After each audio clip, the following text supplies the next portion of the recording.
Hi there, this is Ashley Griffith with Fresh A Wave, and this is a video tutorial on how to input your child's food and exercise on the LoseIt account.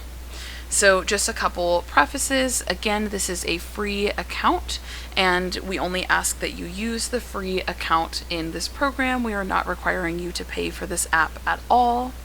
I am also on a desktop, so this looks just slightly different than it will look on your phone. However, the steps to input the food or exercise are the exact same. And again, this is another reminder that the LoseIt app is what we use in our program to track your child's food intake, and you will be using MyFitnessPal to track your food intake as the parent. And so we are logged in to our LoseIt account now, and once you have set up your account, you do need to go to the email that you signed up with to confirm the email before you can start inputting any food information. So if you haven't done so already, check your email, confirm the account, and then come back to this. So something I want to say is I will just be showing you how to input food and exercise, but there are so many different usages to this app, and there is a lot of information such as nutrients. You can look at the food intake for a week rather than a day, etc. There's a lot of cool functions. I highly recommend you play around with it to get used to it, but I'm just going to be showing you the basics of what we're going to be asking you to do. So you can see I am recording this on Wednesday, April 23rd, so this is the date here. I can switch throughout dates, and I can post log food. So if I forgot to log food for yesterday, I can still log it. And you will see that it says the budget or the amount of calories that it's giving me to eat today. It made this calculation based on the weight and height information that I input. However, we're going to ask that you ignore this for now because your coach will actually be giving you a more informed number for your child. So I actually really recommend very much ignoring this number because it is likely too low. It's likely something that we're going to be doing something higher and then gradually going down from that. So let's say my kiddo ate, let's say they ate goldfish this morning with chocolate milk and bread. So you're going to click on this button that says add food, and it's going to ask you what time of day do you want to add this meal for. And so I'm going to choose breakfast, and it gives you this menu here. So there is this search option. So this is where you search any new food that you've never entered before. Once you enter food, it all logs here on My Foods, and then if you have like a ton of food logged, you can click on the letters or this number here to be able to more easily find the food you're looking for. You can also input meals, recipes, specific grocery stores or restaurants that you attend. I still feel like you can use this app really easily and clearly when you just search food and click My Foods, but if you want to experiment with the other functions, definitely go ahead, or you can also ask your coach to show you how to use those in the coaching session.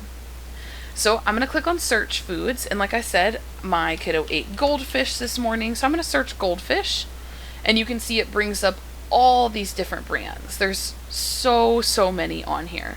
So my kiddo had just the regular Pepperidge Farm cheddar goldfish. So I'm going to click on this, and it shows up as one serving.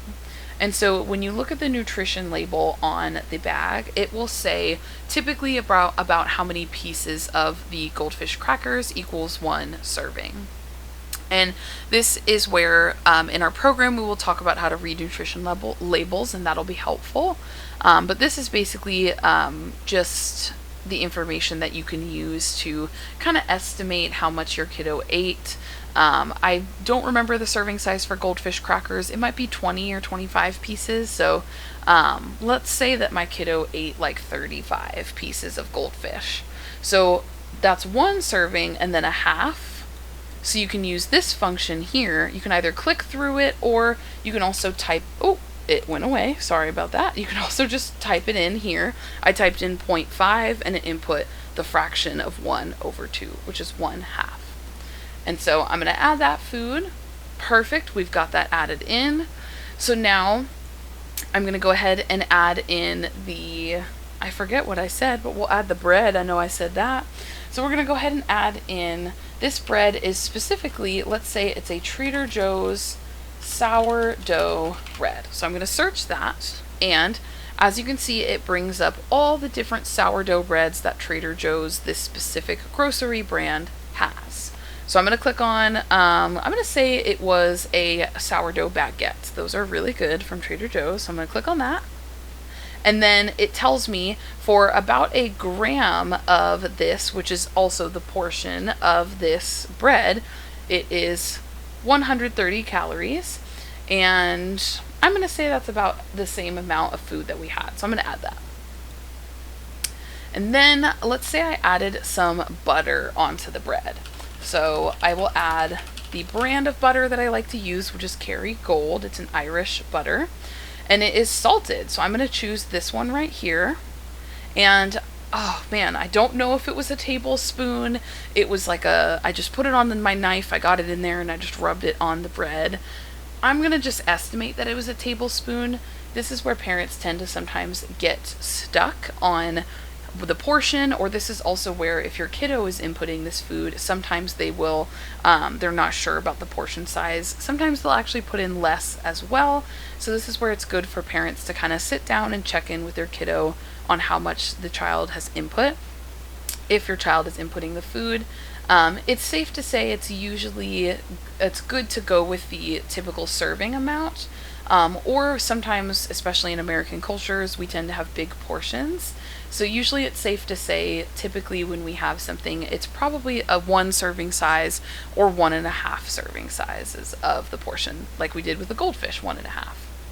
So I'm just going to say we had 1 tablespoon of food, and then bam, you can see right here, it's got the portions, it's got the food, the brands, and then the calories.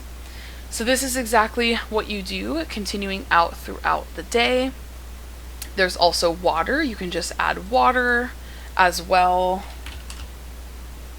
And you can see it's 0 calories, but it's still good to get into the habit of adding all the portions in.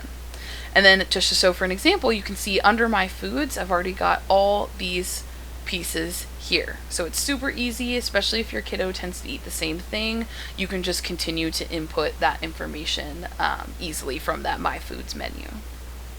So now just really quick, doing the add exercise. So same thing, we've got a My Exercises portion.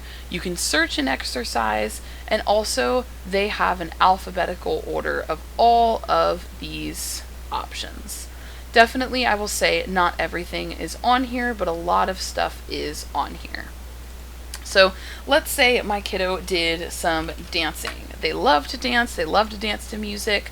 So they've got options: break dancing, square dancing, folk dancing, step dancing, jitterbug, twist, disco. There's so many different things on here. So definitely try to choose the one that is closest to what your child did, or just think about the level of activity they did. So what I mean by that is breakdancing is a kind of dancing that involves, you spin on your head, you're using your arms, your legs, you're using every part of your body.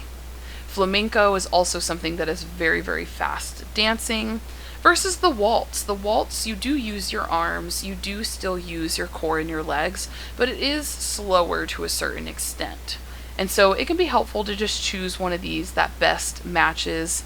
I think for general dancing, hip hop tends to be a pretty good judgment of what to put. And let's say they did it for 10 minutes. So I'm going to change the time there and then add the exercise.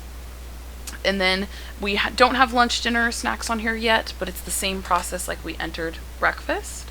If you have any questions, feel free to ask your coach. But otherwise, this is the brief tutorial of how to input food and exercise into LoseIt. Thanks for listening.